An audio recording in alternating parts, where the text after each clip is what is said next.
Magandang araw! Ako po si Lonely Sniper 16. Today's vlog ay meron na naman tayong liham. Ayan, nababasahin. So, bago natin umpisahan, sa mga bago pa lamang po sa ating channel, huwag kalimutang i-subscribe at pindutin ang tiny notification bell para ma-update po kayo pag meron pa tayong mga new upload videos. Disclaimer din, mga pari ko at mga mari ko, ay ang video ito ay para lamang po sa may bukas ang kaisipan at may malawak na pang-unawa. At kung ikaw ay wala nito, please do skip na lamang po at mamili po ng mga videos po na nararapat po para sa inyo. Ang liham na ito ay mula kay Leo at Christy. Ayan ang ating letter sender. Mahirap ang aming buhay, kaya naisipan kong mangibang bansa alang-alang sa dalawa naming anak.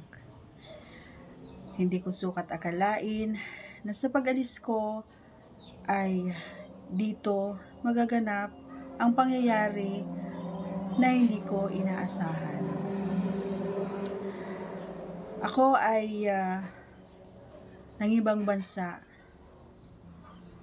At ang bansang pinuntahan ko ay sa bansang Kuwait. Alam naman natin na ang bansang ito ay napakahigpit. Pero dahil sa kahirapan ng buhay, ay mas pinili ko na mangibang bansa na lamang kaysa nakikita ko ng aking mga anak ay nahihirapan. Naranasan na rin namin minsan na hindi kumain ng isang kainan. Kaya, kinausap ko ang aking mister na kailangan ko mangibang bansa dahil kung dito lang kami, ay talagang wala kaming makain. Dahil ang mister ko ay pasulpot-sulpot lamang ang pagko-construction. At buti na lang at naunawaan naman ang aking asawa. Habang nag-a-apply ako sa pagpunta sa ibang bansa ay sadyang napakahirap dahil halos lahat na ng mga kamag-anak ko ay nautangan ko na para may magamit lamang ako sa pamasahe pagpunta-punta sa aking agency. At maraming salamat na din at marami pa rin ang tumulong sa akin. Sabi ko sa aking sarili na makakapagbayad din ako balang araw pag nakaalis na ako. 3 buwan ang nakalipas ay dumating na nga ang aking visa. Papalipad na ako, papuntang Kuwait. Hindi na ako nagpahatid sa aking pamilya dahil alam ko malulungkot sila at lalong-lalo na ako dahil ito yung unang pagkakataon na lalayo ako sa kanila. Habang lumilipad ang eroplano ay hindi mapigilan ang pagtulo ng aking mga luha. Hindi ko alam kung saya, lungkot, marahil ay magkahalo na nga dahil makakaalis na rin at giginhawa na rin ang aming buhay. Nalulungkot ako dahil magkakalayo kaming pamilya. Nag-umisa na nga ang araw ng aking trabaho at sa unang araw ay nahihirapan akong tanggapin ang mga pagkain na iniluluto at lalong-lalo na iba ang mga sangkap na ginagamit sa pagluluto. Pero kalaunan ay nasikmura ko na rin dahil alam ko pag hindi ako kumain ay siguradong wala akong lakas sa pagtatrabaho. Sabi nila mahirap daw sa Kuwait magtrabaho. Pero kung makuha mo ang ugali ng amo mo ay maswerte ka na. Ganun nga nangyari dahil hindi naman mahirap na kunin ang ugali ng amo kong babae. Pati na ang lalaki, pati na ang mga anak niya, mababait ang natagpuan kong amo. Salamat ako sa Diyos dahil sila ang kumuha sa akin. Unang padala ko ng sahod ko sa mister ko. Tumawag ako at masayang-masaya ako nakaharap ang mga anak ko at ang asawa ko. At ang sabi ng asawa ko ay ibibili nga daw niya ng mga gamit sa bahay at ang matitira ay allowance na nila. Ganon at ganon ang nangyari. Halos walang matira sa akin dahil ipinapadala ko nga sa aking asawa lahat ng sahod ko. Minsan, pinapagalitan na rin ako ng aking amo dahil bakit daw lahat ng sweldo ko ay pinapadala ko. Sabi ko sa amo ko, di baling walang matira sa akin basta masaya ang mga anak ko at naunawa naman ang amo ko. Tumagal ng 6 na buwan sa aking pagtatrabaho sa ibang bansa ay dumalang ang pagtawag ng aking asawa. Hindi ko alam na may ginagawa na palang hindi maganda. Nalaman ko na lamang sa aking panganay na anak at may isang beses pa na nahuli ko na may babae siyang kasama. At minsan, nakikita na rin ako ng amo kong lalaki na umiiyak, tulala. Kaya tinatanong niya ako kung ano daw ang problema. Dati, nung unang tinanong niya ako ay hindi pa ako nagsasalita.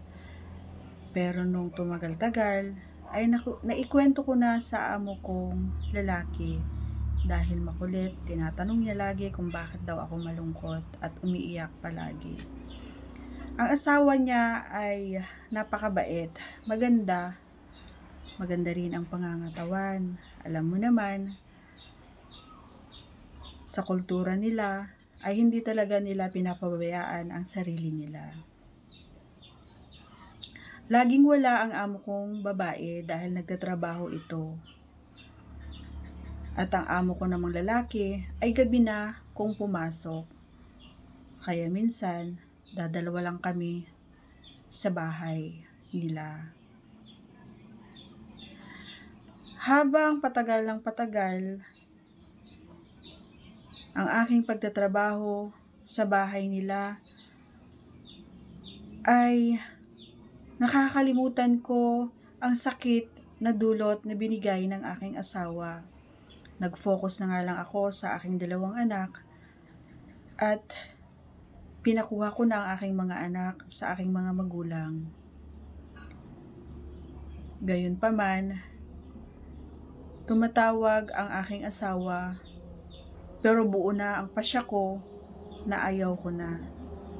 Dahil sa umpisa pa lang, nag-usap na kami na kailangan naming magtiis alang-alang sa aming pamilya.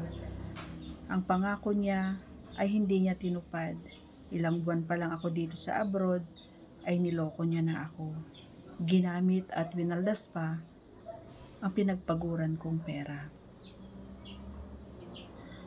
Habang papalapit ang aking pag-uwi, ay mas naging close kami ng amo kong lalaki.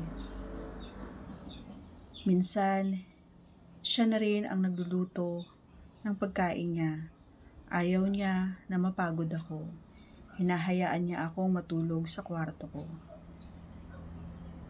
Isang araw, ay nagluluto ako ng pagkain ko sa kusina. Hindi ko na malayan na nasa likod ko na pala ang amo kong lalaki. Bigla niya akong niyakap.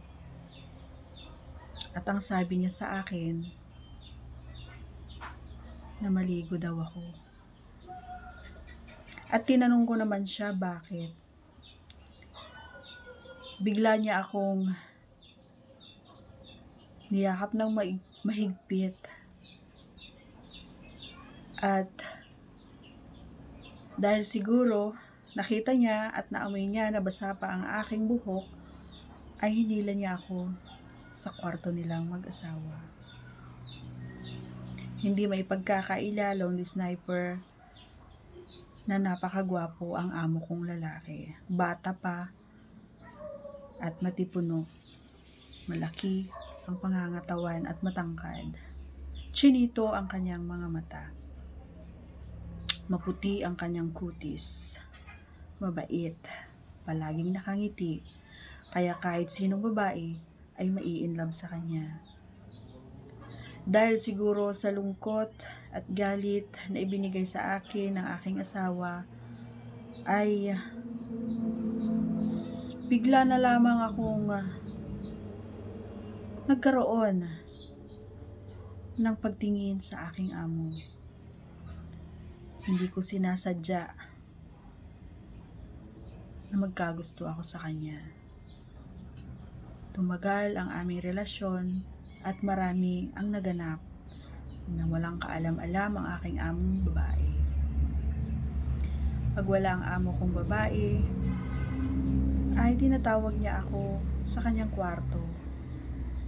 Minsan, pinapasuot niya pa sa akin yung mga aunties, yung mga lingeries na napakaganda at napakamamahal na sinusuot ng kanyang asawa sa tuwing sila ay nagtatalik. Pinipilian niya ako ng isusuot ko. Bago ako pumasok sa kwarto nila, ay nakalatag na ito sa kama. At yun naman ay dali-dali kong isinusuot. Ang ginagawa namin ng amo ko ay nagustuhan ko. Dahil siguro sa matagal na ring wala akong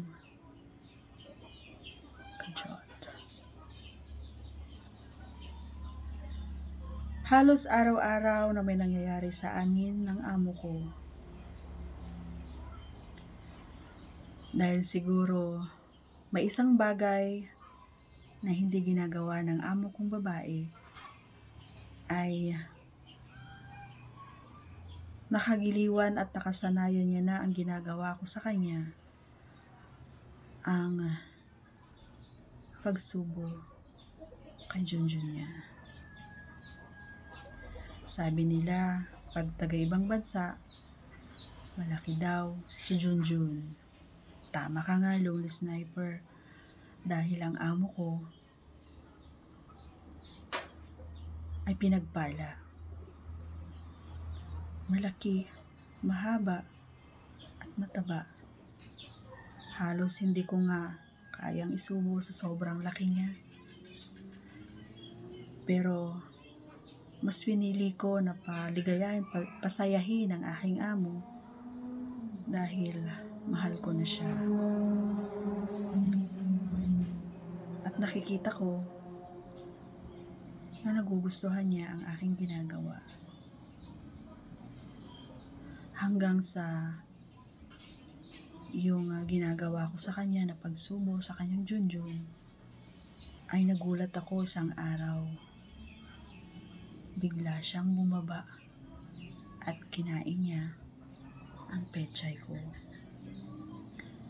Napakagaling niyang kumain ng pechay. May tunog pa habang kumakain siya. Mula noon, bago ako umalis, pauwi sa Pilipinas, ay araw-araw namin ginagawa.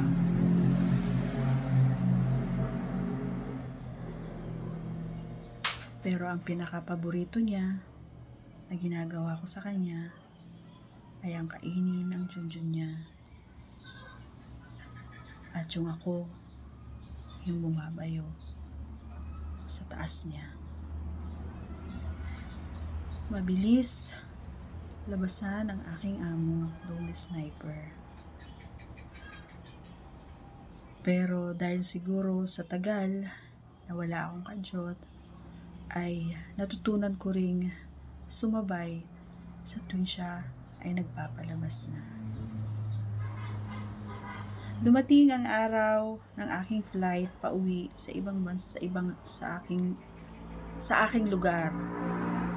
At siya nga ang naghatid sa akin sa airport. Pero bago kami nakarating sa airport, ay may naganap na naman sa sasakyan niya. At yun ang huli na may nangyari sa amin ng amo kong lalaki.